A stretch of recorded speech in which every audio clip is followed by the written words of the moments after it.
Hindi nakaligtas ang Pilipinas sa panibagong dagdag taripa na ipapataw ng US sa mga produktong inaangkat nito.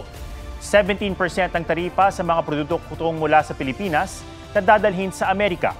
Tinawag ni US President Donald Trump na Liberation Day ang pagpapataw ng hindi bababa sa 10% na reciprocal tariff sa 185 bansa o teritoryo. Anya, oras ng maningil sa mga bansang hindi patas makipagkalakaran sa Amerika. Tingin ng Department of Trade and Industry, good news ang bagong taripa.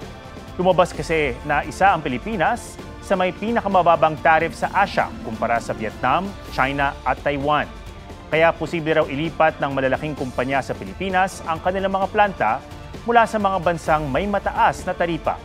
Pero tingin ng isang ekonomista, posible itong makaapekto sa presyo ng bilihin at dollar remittances nito sa Pilipinas.